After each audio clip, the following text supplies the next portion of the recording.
Bonjour à toutes et à tous, c'est Cryptos avec vous et aujourd'hui je vais vous expliquer le concept de la DAO, un concept dont vous avez sans doute déjà entendu parler. Alors qu'est-ce que c'est qu'une DAO? Alors DAO c'est l'acronyme pour Decentralized Autonomous Organization en anglais. Et en français ça donne une organisation décentralisée autonome. Alors une organisation c'est tout simplement un groupe de personnes, une organisation virtuelle avec des règles, des objectifs et des buts communs. Décentralisé, donc le principe de la décentralisation, on l'a vu dans la vidéo sur la blockchain, qui est le fait qu'il n'y a aucune autorité centrale qui contrôle le système. Donc le système ou l'organisation est contrôlé par tous les participants. Enfin, autonome, c'est tout simplement le fait que l'organisation opère ou fonctionne d'une manière indépendante et automatique, souvent grâce au smart contract dans lequel on va venir écrire toutes les conditions et toutes les actions qui régissent l'organisation. Et dès que les conditions sont réunies, toutes les actions et tâches vont être exécutées d'une manière automatique. Prenons un exemple pour mieux comprendre. Imaginons Bob. Bob, c'est un propriétaire d'un musée et il souhaite vendre son musée. Sauf qu'avant, il veut d'abord le rénover, donc repeindre par exemple la façade de ce musée. Le problème, c'est qu'il n'a pas cet argent. Il n'a pas l'argent nécessaire pour faire la rénovation.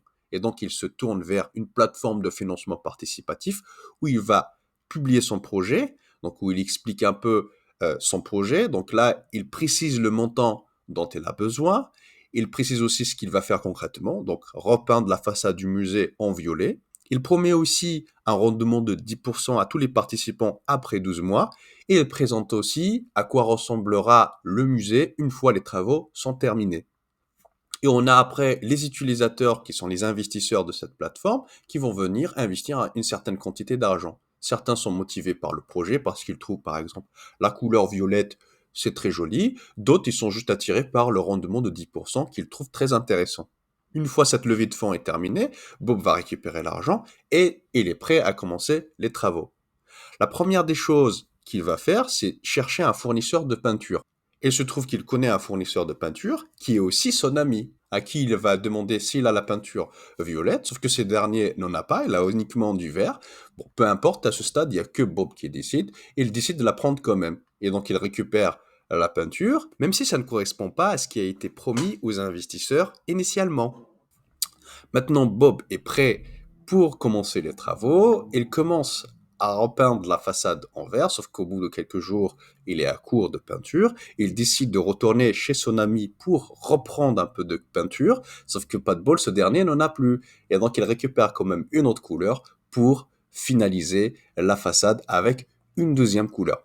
Donc, vous voyez, depuis le début, il y a quand même pas mal d'incohérences dans ce projet et que il y a que Bob en fait qui décide des fonds de tout le monde et que les participants n'ont aucun mot à dire sur les décisions que Bob prend.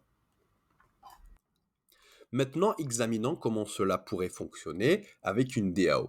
Le contexte reste le même, donc on a Bob qui cherche à faire une levée de fonds, sauf que cette fois-ci, Bob va créer ou faire créer un smart contract, c'est-à-dire un contrat intelligent sur une blockchain comme Ethereum par exemple.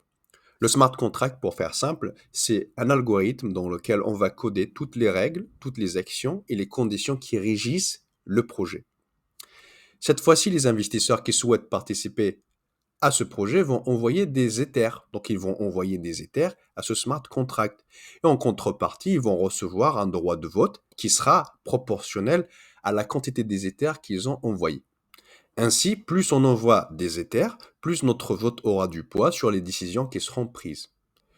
Ce qui est intéressant ici, c'est qu'on peut faire en sorte que les Ethers envoyés sur le smart contract soient bloqués. C'est-à-dire, tant que les conditions d'envoi et de transfert ne sont pas réunies et ne sont pas satisfaites, aucun transfert de fonds n'aura lieu. Bob va donc faire une proposition dans laquelle il explique qu'il souhaite acheter de la peinture chez son ami, et il donne l'adresse du portefeuille de celui-ci et soumet cette proposition à un vote. Chacun des participants peut voter et lorsque le temps prédéterminé est passé et que le nombre des votants prédéterminés est réuni, la proposition est acceptée ou rejetée. Il se trouve que dans cet exemple-là, les participants se sont renseignés, chacun de leur côté bien sûr, et ce fournisseur ne leur inspire pas confiance. Ils ont donc rejeté cette proposition. Bob est alors obligé de réviser son plan et de revenir avec une proposition plus fiable qui satisfait les participants. Si sa nouvelle proposition est acceptée, une quantité des Ethers est débloquée et transférée au portefeuille de ce nouveau fournisseur.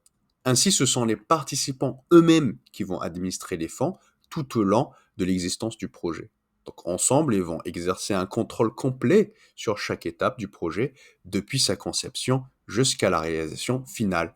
Donc une DAO réduit le risque de mauvaise gestion des fonds et assure que les promesses faites aux investisseurs sont respectées. En outre, les DAO permettent aussi une plus grande flexibilité car même les participants peuvent faire des propositions qui seront du coup soumises au vote de la communauté. En conclusion, les DAO, ou organisations autonomes décentralisées, peuvent offrir une alternative innovante et efficace au système de financement traditionnel. Elles permettent une plus grande transparence, une participation démocratique, une automatisation des processus et grâce à l'utilisation de smart contracts. Contrairement au système traditionnel, où les décisions sont souvent prises par une autorité centrale, comme on a vu dans le précédent exemple où c'était Bob qui décidait de tout, dans une DAO, chaque participant a un droit de vote proportionnel certes à sa contribution, mais cela favorise une prise de décision collective et équitable. De plus, les règles et conditions sont codées dans un smart contract, garantissant que les fonds ne seront débloqués que lorsque les conditions spécifiques prédéfinies sont bien remplies. Voilà, on arrive à la fin de cette vidéo. J'espère qu'elle vous aura plu. N'hésitez pas à me le dire dans les commentaires et n'hésitez pas aussi à me dire si vous êtes intéressé pour que je vous fasse un petit tutoriel pour vous montrer comment créer une petite DAO. N'hésitez pas aussi à vous abonner, à lâcher un petit pouce bleu comme on dit, parce que cela va m'aider énormément. Merci et à bientôt.